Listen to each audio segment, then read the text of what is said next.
So, usually when we talk about personal care products, we just operate under this baseline assumption of, consistency. Right. Like, if you decide to switch your brand of shampoo, the stakes are incredibly low. I mean, the worst case scenario is that your hair looks a little flat for a day, you shrug it off, and you buy something else. Yeah, it's very surface level, very low risk. Exactly. And we're basically conditioned to think of all personal care items as interchangeable in that way. But that expectation of interchangeability is exactly what gets people into trouble when they step out of the shower and into the realm of intimate health. Oh, for sure. Because the logic we apply to our hair or our skin completely collapses when we're talking about mucosal tissue. Which brings us to the core focus of today's deep dive. Mm, It's a specific question that has, quite frankly, frustrated so many people. it really is. We want to know, can simply switching between different brands of water-based lubricants alter your mucosal pH and trigger sudden, painful burning sensations? Yes.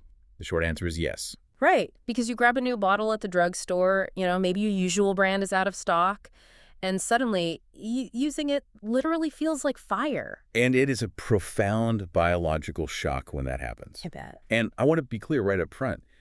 The discomfort people experience in that moment, it isn't just some vague sensitivity issue, and it certainly isn't in your head. Right, it's physical. It is pure, predictable chemistry. Well, we've got a fascinating stack of sources to pull from today to figure out exactly how that chemistry works. It's a great lineup of data. Yeah, we're looking at a landmark advisory note from the World Health Organization, clinical insights from gynecological practices, and some really deep research into the vaginal microbiome. Because the goal today is to decode the hidden science on the back of the lubricant bottle. Exactly. We want to explain how simple brand swap can completely compromise one of your body's most delicate ecosystems. To really grasp why switching brands causes such chaos, we first have to, establish what the baseline environment looks like before it gets disrupted. Okay, lay it out for us. So the vaginal microbiome is this highly tuned, fiercely protected environment. Hmm. And its defining characteristic is that it is naturally acidic. It generally sits at a pH between 3.8 and 4.5.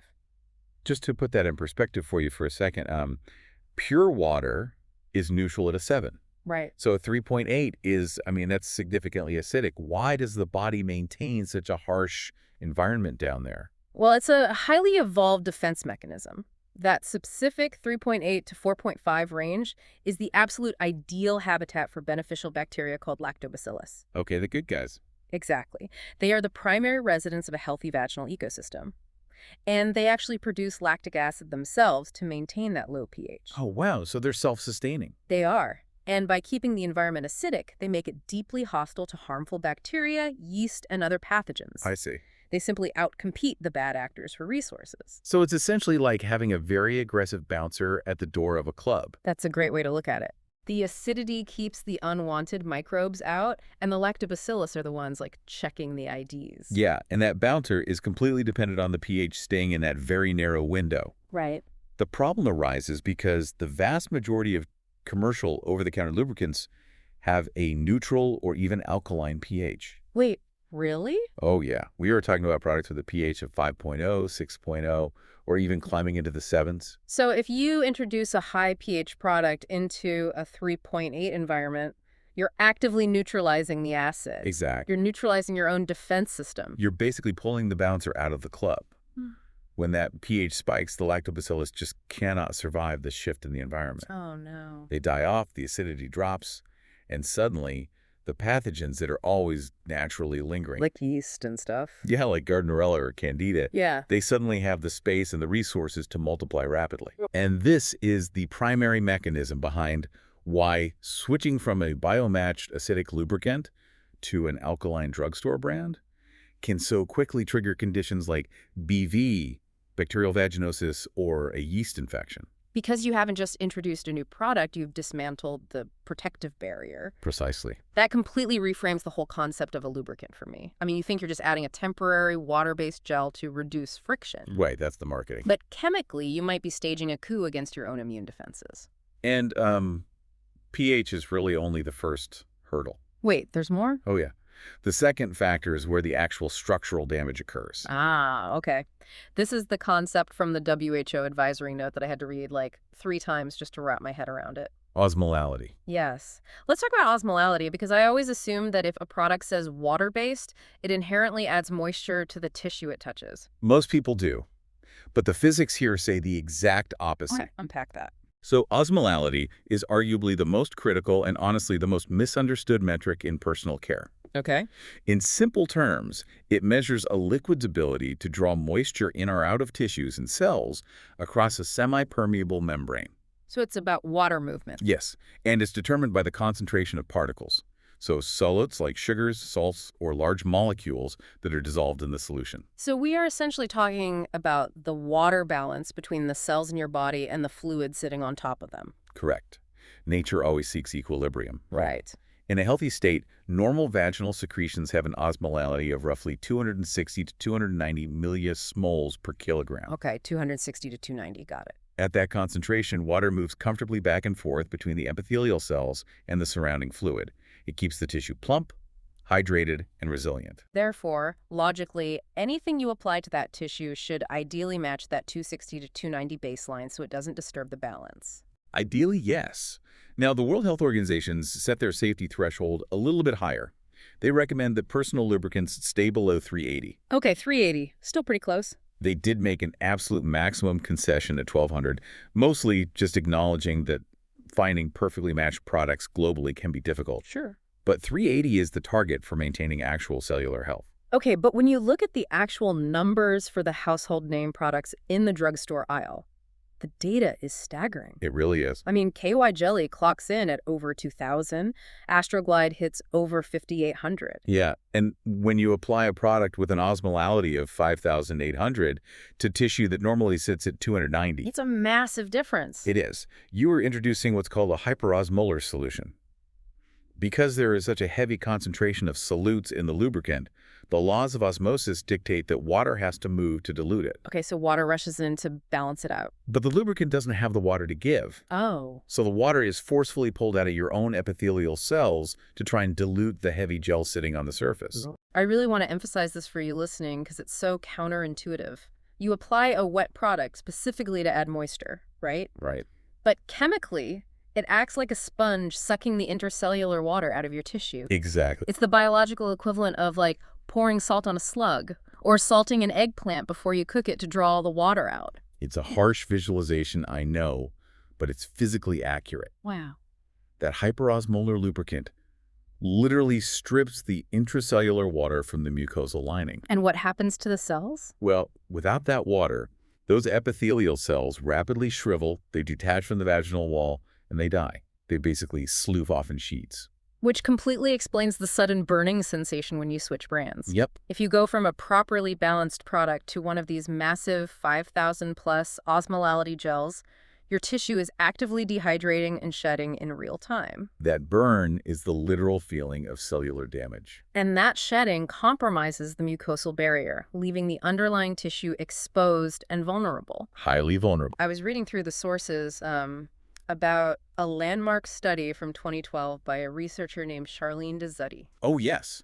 The Dizzutti study. Right. And the researchers were evaluating various over-the-counter lubricants with the hope that they might actually help prevent HIV transmission in high-risk populations. Right, because just by reducing friction and preventing macro tears, you'd think it would help. Exactly, that was the hypothesis. If a lubricant reduces friction, it theoretically reduces the physical trauma that allows a virus to enter the bloodstream. But the findings were a massive paradox. Tell me about it. They discovered that those hyperosmolar lubricants not only failed to prevent HIV, they significantly increased the risk of transmission. Wait, how does that even happen? It comes back to that rapid cellular dehydration we just discussed. The cells shriveling up? Yes.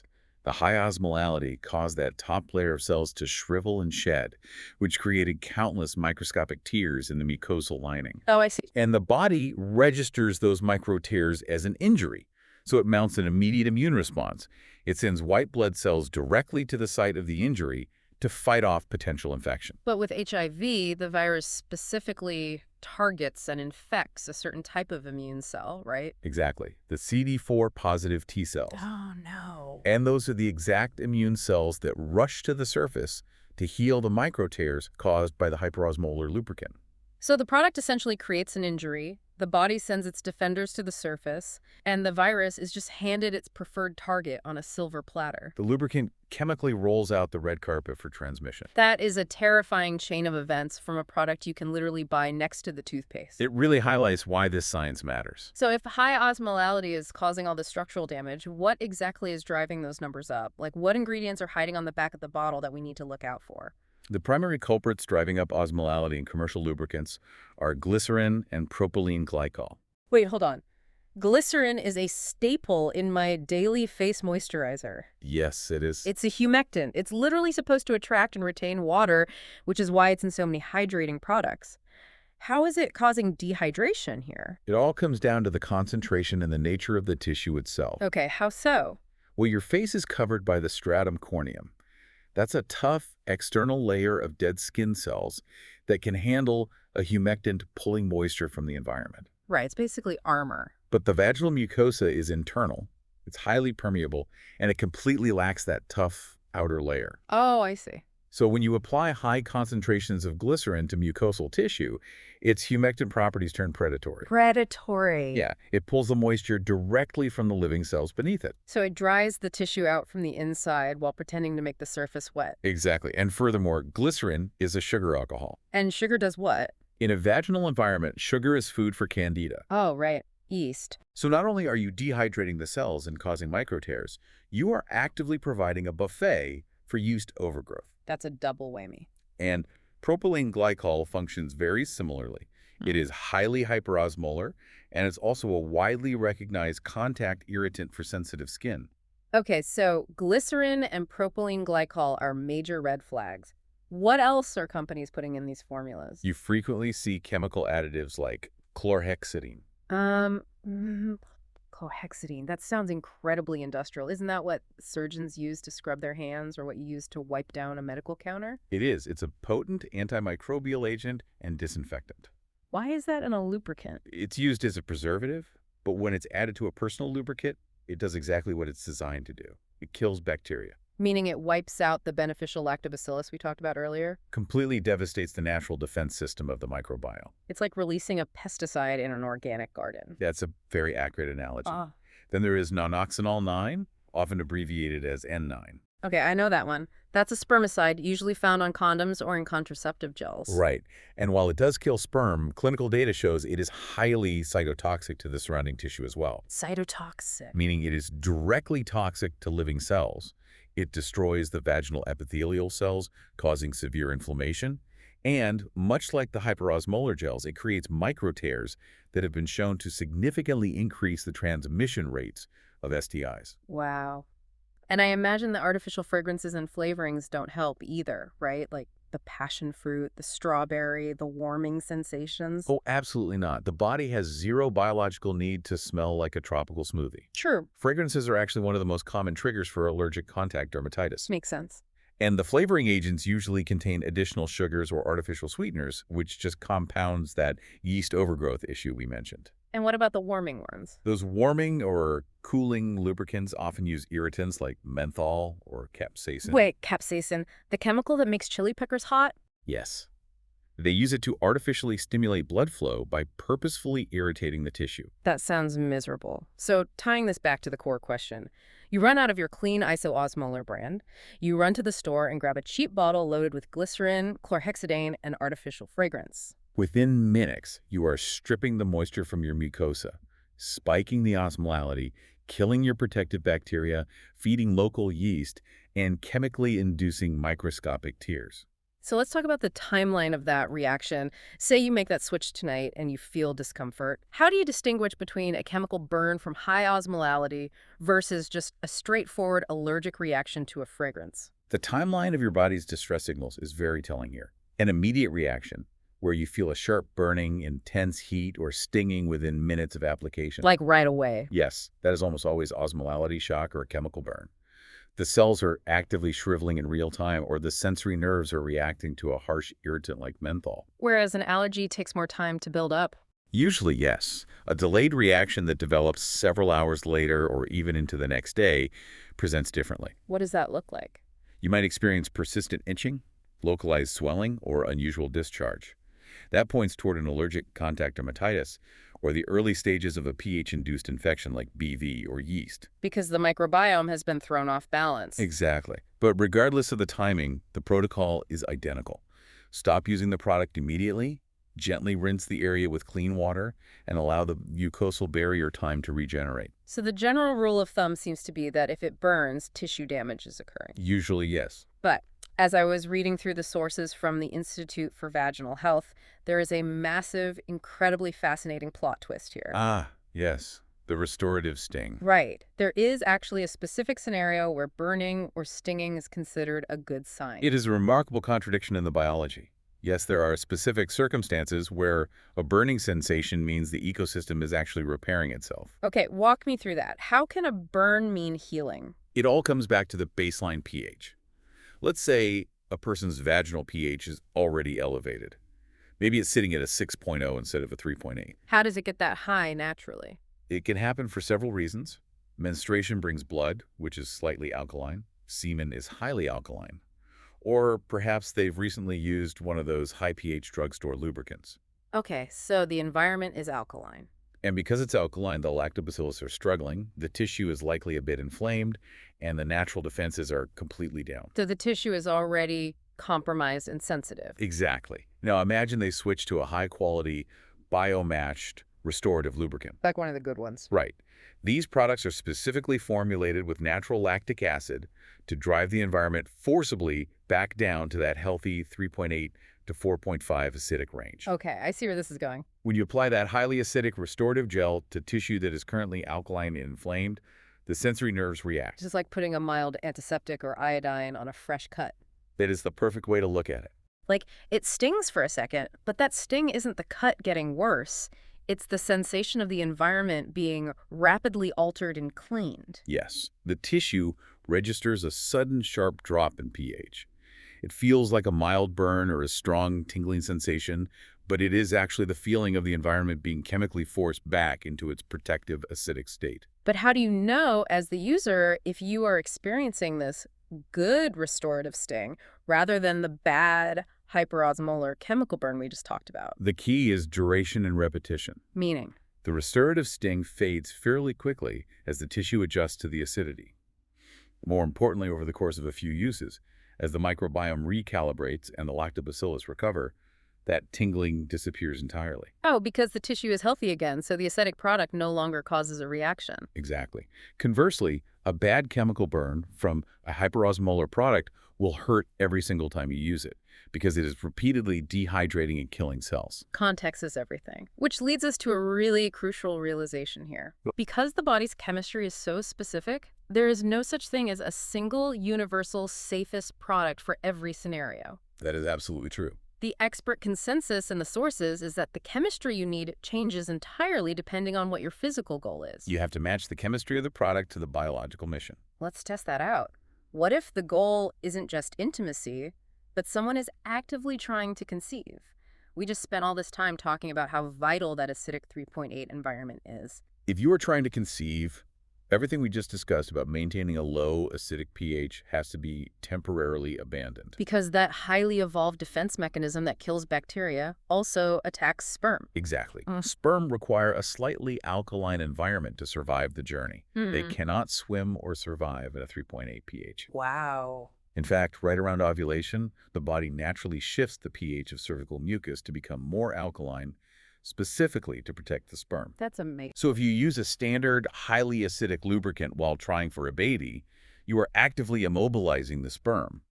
You have to switch to a fertility-friendly product like pre-seed, for example, which is intentionally engineered at a pH of 7.2 to 8.5. To mimic fertile cervical mucus. Precisely. What if we shift the context to anal intimacy? Does the rectal tissue have the same acidic baseline and lactobacillus bouncers? It does not.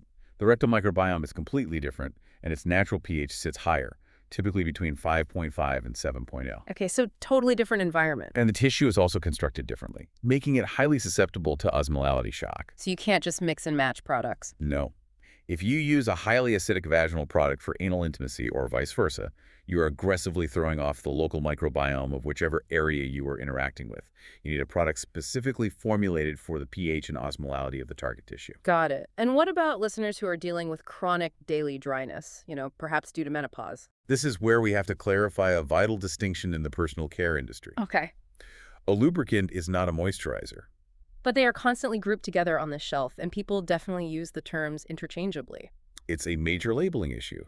A lubricant is formulated to sit on the surface of the tissue to reduce friction during intimacy. It is a temporary mechanical barrier. Right. A moisturizer, however, is designed to be absorbed into the epithelial cells to physically rehydrate the tissue over time. So for conditions like the genitourinary syndrome of menopause, where dropping estrogen levels cause the tissues to thin, dry out, and lose elasticity, A surface lubricant won't fix the underlying issue. you need something that sinks in, like a daily face cream versus a makeup primer that just sits on top. Exactly. You need a dedicated vaginal moisturizer, Yeah. typically a formula utilizing hyaluronic acid. Okay. These are applied 2 to 3 times a week, completely independent of sexual activity, to bind water to the cells and actually plump and restore the structural integrity of the mucosa. So, standing in the pharmacy aisle looking at a wall of options, you really can't just grab a bottle because the branding looks nice. No, you cannot.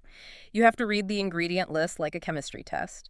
You want water-based or silicone-based options. You explicitly want to see glycerin-free and paraben-free. Yes. And ideally, you want a brand that actually lists its pH and osmolality numbers right there on the packaging, confirming it matches your specific biological need. Because if a company isn't transparent enough to print those numbers on the bottle, it's highly probable that the numbers aren't safe. Wow. By understanding these metrics, you bypass the marketing entirely and choose products that respect your physiology rather than dismantling it. It is wild to realize that a simple brand switch isn't just a matter of texture or preference. It is a massive chemical event. It really is. It dictates whether your cells stay hydrated or shrivel and die, whether your protective bacteria thrive or get wiped out, and whether you are reinforcing your immune barrier or tearing it down. All connected. But before we wrap this up, I know you had a thought about how this all fits into the broader landscape of how we view our bodies and personal care. I do, yeah. And it's something I think is really worth mulling over for anyone listening. Go ahead. Think about the sheer amount of time, energy, and money we invest in scrutinizing our facial skincare. Oh, tons. We obsess over protecting the skin barrier, we demand pH-balanced facial cleansers, and we memorize the molecular weights of hyaluronic acid serums. Guilty as charged. Right. Yet the vaginal mucosal barrier is infinitely more permeable, vastly more sensitive, and directly tied to our systemic immune health. It begs the question, why has it taken so long for both mainstream medicine and the personal care industry to treat this highly absorbent ecosystem with the exact same level of scientific scrutiny and respect that we give to our faces? Wow. Because when you really understand the chemistry, you realize you wouldn't wash your face with harsh disinfectants and pure salt. Exactly. So why would you ever accept a formula like that anywhere else? Thanks for joining us on this deep dive. See you next time.